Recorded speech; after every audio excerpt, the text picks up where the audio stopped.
Start करते हैं हम लोग AWS का लेक्चर नंबर 7। लेक्चर नंबर 6 में हमने ये देखा था कि AWS में इंस्टेंस क्रिएट किया था लिनक्स बेस, और उसको कनेक्ट करते टाइम अगर हम लोग विंडोज़ के प्लेटफॉर्म से कनेक्ट कर रहे हैं तो पुट्टी का यूज़ करके कैसे करते हैं ये हमने देखा था। ठीक है। और साथ में ये भी देखा था कि आप AWS में जो लिनक्स इंस्टेंस बनाते हो उसी का कंसोल आप AWS के डैशबोर्ड में भी ले लेते हो, और वहीं पर आप चाहो तो सेटिंग वगैरह कर सकते थे कनेक्ट करने की। आज की वीडियो में हम लोग देखेंगे कि AWS में जो हमारा लिनक्स बेस्ड इंस्टेंस है उसको हम लोग लिनक्स प्लेटफॉर्म से कैसे कनेक्ट करते हैं। बोले तो SSH कमांड से, पुट्टी नहीं है हमारे पास। तो इंस्टेंस को पहले क्रिएट कर लेते हैं जल्दी से।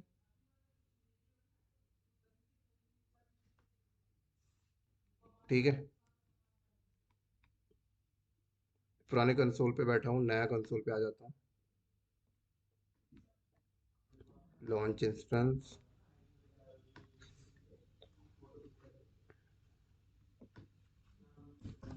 लिनक्स VM नाम टैग दे दिया यहाँ पे मैंने। की की में इंपॉर्टेंट पॉइंट देखना है। अब देखो यहाँ पर मैंने यहाँ पे की का नाम दिया लिनक्स VM। ठीक है। अब ये जो इंस्टेंस बनेगा, इस इंस्टेंस के बनने के बाद मैं जहां से एक्सेस करूंगा इसको, वो अगर विंडोज है तो मैं डॉट पीपीके डाउनलोड कर रहा था। लेकिन मुझे पता है कि ये इंस्टेंस जब बन जाएगा और जहां से मैं कनेक्ट करूंगा वो लिनक्स होगा, तो लिनक्स में आपको डॉट पैम एक्सटेंशन की नीड होती है। क्या? पैम की। तो पैम की रखना है यहाँ पे। तो इंटरव्यू में पूछ लिया जाता है कि कब हम लोग, जब हम लोग इंस्टेंस बनाएंगे तो किस टाइम पर हम लोग पैम सेलेक्ट करेंगे और किस टाइम पर पीपीके सेलेक्ट करेंगे। राइट। ये क्वेश्चन इंटरव्यू में पूछा जाता है। तो इसका आंसर थोड़ा सा डिफिकल्ट है, सुनो ध्यान से। आपको एक बेस्ट आंसर क्या बोलता है, एक अच्छा आंसर ये है कि सर हम लोग जब इंस्टेंस बनाएंगे, ठीक है, तो हम की ना पैम ही लेंगे। ठीक है। अब आपने की पैम लिया, आपने की पैम लिया तो एक बेनिफिट हो गया कि अगर आप लिनक्स से एक्सेस करोगे तो पैम आपका चल जाएगा। विंडो से करना होगा तो अब आपके दिमाग में क्वेश्चन आया होगा, सर हमने तो पैम लिया था, अब तो हम विंडो से कर रहे हैं, विंडो तो पीपीके का सपोर्ट करता है, तो क्या की दोबारा बनाना पड़ेगा? नहीं दोस्तों। आपने जो पैम की क्रिएट किया है ना, उसी को कन्वर्ट कर सकते हो पीपीके फॉर्मेट में। पुट्टी सॉफ्टवेयर के अंदर एक फीचर होता है पुट्टी जेन, जिसके थ्रू कन्वर्ट कर सकते हो, जो 2019 में हम लोग ऐसा ही कुछ किया करते थे। ये 2022 के कंसोल में इन्होंने ऑप्शन दे दिया है कि डॉट पीपीके डॉट पैम, पहले नहीं था। जो बंदे लर्न किए उन्हें पता है, पहले सिर्फ पैम डाउनलोड होता था, पैम क्रिएट होता था, और अगर हम लिनक्स एक्सेस कर रहे हैं तो पैम यूज कर लेते थे। अगर विंडोज से एक्सेस कर रहे हैं तो पुट्टी के थ्रू एक्सेस कर रहे हैं तो पुट्टी जेन टूल के थ्रू उसको कन्वर्ट करते थे, पहले पैम को पीपीके में, देन पीपीके लगा के यूज करते थे। आगे नहीं समझ में? तो बेस्ट सोल्यूशन है कि आप पैम ही डाउनलोड करें, पैम ही क्रिएट करें, जो आपको आगे चल के दोनों पे यूज कर सकते हो। अगर मान लो आपने पीपीके कर लिया तो सिर्फ विंडो के साथ चलेगा। ठीक है।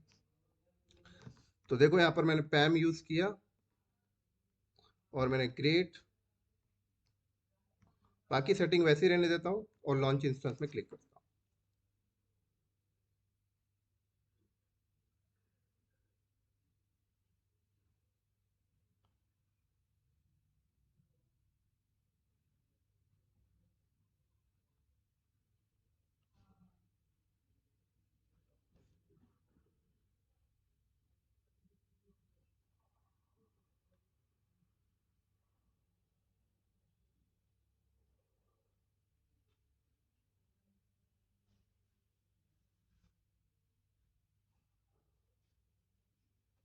ठीक है। बन गया। अब देखो, अब सबसे पहला एक्सेस करके दिखाऊं कैसे। मेरे पास तो लिनक्स है नहीं, मेरे पास क्या है, विंडोज है। तो या तो ऐसा करूं कि एक लिनक्स का इंस्टेंस क्रिएट कर लूं, या मेरे लैपटॉप में उबंटू होना चाहिए तो मैं आपको करके दिखा देता, या फिर मेरे पास जो VMware है, VMware पे लिनक्स को ऑन कर लूँ, उस पे करके दिखा दूँ। ऐसा भी करके दिखा सकता हूँ, दिखाना ही तो है कैसे करते हैं। बट एक चीज़ आपको बता दूँ, अगर आप विंडो 11 यूज़ कर रहे हो तो विंडो 11 में लिनक्स की SSH कमांड सपोर्ट करती है। तो मैं वहां पे भी आपको करके दिखा दूंगा, एज इट इज वैसे ही करोगे। फ्यूचर में कभी आपको लिनक्स मशीन मिलती है और वहां से अगर एडब्ल्यूएस के इंस्टॉलेशन को एक्सेस करना पड़ेगा तो कैसे करोगे देख लो इसी में। ठीक है, मेरे पास विंडो 11 है, यहीं पे मैं कमांड प्रॉम्प्ट ओपन कर लेता हूँ, यहीं पे करके दिखा देता हूँ। ठीक है, ये समझ लो ये लिनक्स ही है। क्या करना है, आपकी की देखना है, की आपकी गई कहाँ। तो dir करता हूँ तो की मेरी डाउनलोड के अंदर गई होगी। मैं डाउनलोड फोल्डर के अंदर जाता हूँ, डाउनलोड्स के अंदर। ठीक है, यहाँ पे dir करता हूँ, यहाँ पे मेरी की है। ठीक है, तो कमांड यहाँ पर क्या यूज करोगे, SSH-i, और की का नाम क्या था, लिनक्स VM। ये देखो पैम आ गई। अब यहाँ पर यूजर नेम यूज करो EC2-यूजर, और इसकी पब्लिक आईपी, ये पब्लिक आईपी।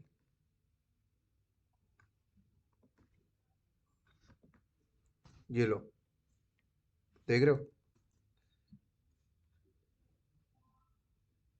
हो गया कनेक्ट। बस एज ए लिनक्स देख सकते हो। अब sudo करके रूट के अंदर चले जाओ, बाकी जो सेटिंग करनी है आप कर लो यहाँ पर।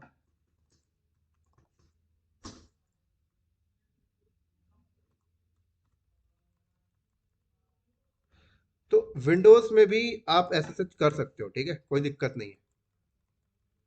विंडोज 11 पासवर्ड ऑथेंटिकेशन,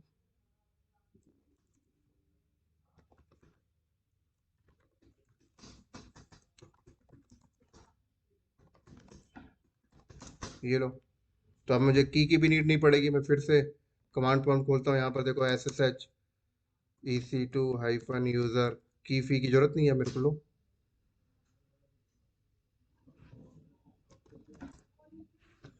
EC2 का पासवर्ड सेट नहीं किया मैंने, सॉरी। पास WD EC2-यूजर।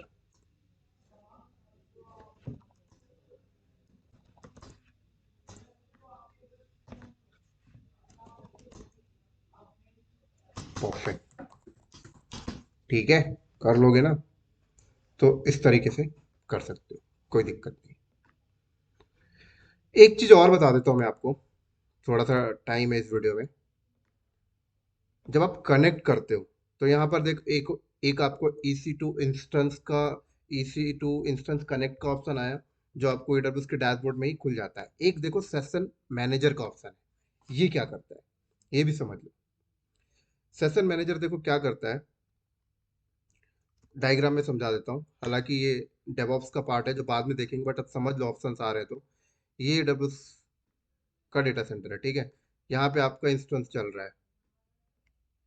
आपको इसमें कुछ भी एक्टिविटीज करनी है, कुछ भी एप्लीकेशन कॉन्फ़िगर करना है, कैसे करोगे।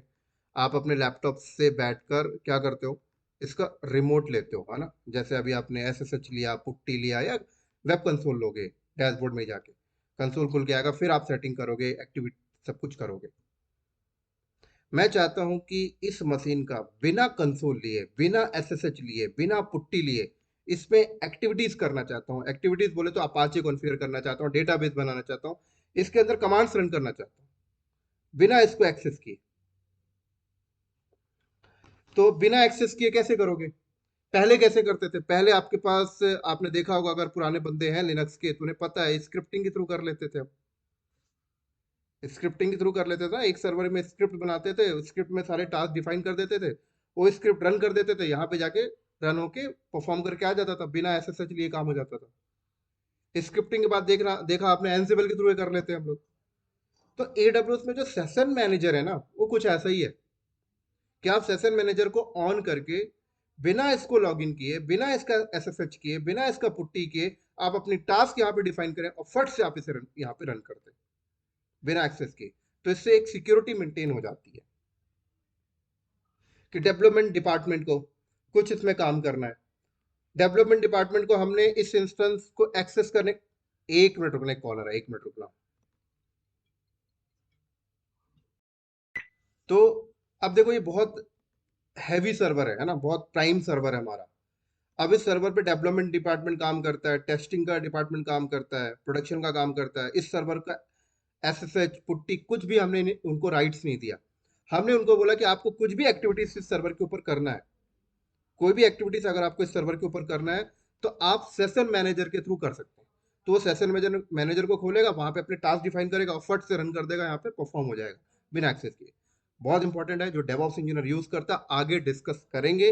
अभी के नॉलेज के लिए इतना ही रखो, क्योंकि अभी हम लोग बिगनर्स लेवल पे हैं, एक्सपर्ट पे नहीं है। ठीक है। एसएसएच क्लाइंट देखो, ये वही है जो मैंने आपको करके दिखाया आपको। EC2 सीरियल कंसोल, ये भी समझ लो क्या है। EC2 सीरियल कंसोल क्या है देखो, अब देखो ये इंस्टेंस आपने AWS में बनाया, लिनक्स बेस्ड इंस्टेंस है। इस इंस्टेंस का आप एसएसएच कब कर पाओगे, पुट्टी कब कर पाओगे, जब ये इंस्टेंस ओके कंडीशंस में होगा। ओके का मतलब इसका ऑपरेटिंग सिस्टम परफेक्ट हो, इसका नेटवर्क परफेक्ट हो, यूजर नेम सही हो, सब कुछ परफेक्ट होगा, तो ये आप एसएसएच कर पाओगे, तो ही पुट्टी कर पाओगे। अगर आप सेशन मैनेजर के थ्रू कोई टास्क परफॉर्म भी कर रहे हो तो ये नेटवर्क इसका सही होगा तो ही कर पाओगे, अदरवाइज नहीं कर पाओगे। तो मान लो अगर ऐसा कुछ इशू आता है इस सर्वर के साथ, नेटवर्क का इशू, इसका ग्रब करप्ट हो जाता है, इसका बूट लोडर करप्ट हो जाता है, इसकी डिस्क मैनेजमेंट करप्ट हो जाती है, ये सारी चीजें लिनक्स में हमने देखा है। विंडोज में भी ऐसा, अगर ये विंडोज होगा तो इसके भी ओएस करप्ट हो सकते हैं। ठीक है। तो अगर इंडस्ट्री में ऐसा कुछ होता है, इंडस्ट्री में भी मान लो अगर ये आपका डेटा सेंटर है, इसके अंदर सर्वर रखा हुआ है, आप इस सर्वर को रिमोट लेके काम कर रहे हो, तो रिमोट लेके काम करो तो रिमोट कब आएगा, जब ये नेटवर्क सही होगा, इसका ओएस सही होगा, ग्रब सही होगा, बूट लोडर सही होगा, सब कुछ सही होगा, तो ही आप इसको नेटवर्क पे ले पाओगे एसएसएच पुट्टी। कोई स्क्रिप्ट भी रन तब कर पाओगे जब ये सब कुछ परफेक्ट होगा इसका। मान लो ये करप्ट हो गया, इसका ओएस गिर गया, डिस्क पार्टीशन करप्ट हो गया, ये कनेक्ट ही नहीं हो पा रहा, क्या करते हो आप, डेटा सेंटर के अंदर जाते हो, इस सर्वर पे कीबोर्ड माउस लगाते हो, इसको ऑन करके ट्रबल शूट करते हो, अच्छा ये कंट्रोल डी एरर है, रिजॉल्व करते हो। तो सर्वर का स्टेज का पूरा लाइव स्क्रीन आपको कब मिलता है, जब इस पे लॉग इन करते हो। तो यहाँ पे भी ऐसा हो सकता है कि AWS में जो आपने इंस्टेंस बनाया इसके साथ भी ऐसा कोई करेक्शन आ सकता है। तो करेक्शन कैसे देखोगे, कोई अगर प्रॉब्लम्स आई तो उसको देखोगे कैसे, तो इसका सीरियल कंसोल आपको मिल जाता है। तो ये वही है कि आप इसका सीरियल कंसोल ले सकते हो यहाँ से ट्रबल शूटिंग के लिए, जो आगे डिस्कस देख करेंगे हम लोग। ठीक है। तो अभी बिगनर लेवल के हिसाब से जो मैंने आपको बताया बता दिया कि अगर लिनक्स में इंस्टेंस, लिनक्स बेस्ड इंस्टेंस बनाते हो तो पुट्टी के थ्रू कैसे कनेक्ट करते हैं देख लिया हमने। अगर विंडोज लिनक्स प्लेटफॉर्म्स के थ्रू एक्सेस करना है तो एसएसएच करके दिखा दिया मैंने आपको, वो की इंपॉर्टेंट होनी चाहिए। ठीक है। तो अभी हमने जो यहाँ पर एक्सेस किया तो की मेरे ही लैपटॉप में पड़ी हुई थी, की मेरे ही लैपटॉप में पड़ी हुई थी ना यहाँ पे, तो मैंने सीडी करके डाउनलोड में गया और कमांड रन करके एक्सेस कर लिया। मान लो मैंने इंस्टेंस यहाँ पे बनाया इस लैपटॉप में, तो की इसी लैपटॉप में डाउनलोड हुई है, अब मैं उसको एक्सेस कर रहा हूँ किसी दूसरे लैपटॉप से, फर्स्ट टाइम एक्सेस कर रहा हूँ, तो की मुझे इस लैपटॉप से पेन ड्राइव में या मेल के थ्रू उस लैपटॉप में लेके जाना पड़ेगा। ठीक है। और उस लैपटॉप में अगर लेके जाता हूँ, जहां पे भी रखता हूँ, मान लो डेस्कटॉप में रखा, तो मुझे सीडी करके ऐसे डेस्कटॉप में जाना होगा, फिर SSH-i करके की का नाम बताना होगा। समझ में आ गई।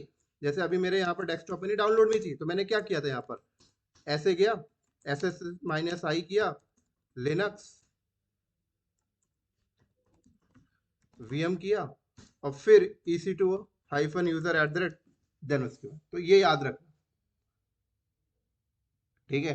अगर इतना भी माथा पच्ची नहीं करना चाहते हो, की से पीछा छोड़ना चाहते हो, तो इंस्टेंस बना लो, विदाउट की से बना लो, यहीं पे ब्राउजर में कनेक्ट कर लो, अपना SSH की कॉन्फ़िगरेशन फाइल में जाके सेटिंग चेंज कर लो, पासवर्ड सेट कर दो, या रूट का ही पासवर्ड सेट कर दो, या नॉर्मल यूजर बना के उसका पासवर्ड सेट कर दो, और जो भी बंदा तीसरे लैपटॉप से एक्सेस कर रहा है उसको ये IP एड्रेस, ये यूजर नेम पासवर्ड दे दो, एक्सेस कर लेगा। ठीक है। तो उम्मीद करता हूँ कर लोगे एज अ बिगनर लेवल, जो हम लोग अभी स्टार्ट कर रहे हैं। मिलते हैं नेक्स्ट वीडियो में नेक्स्ट टॉपिक के साथ, तब तक दोस्तों बाय बाय।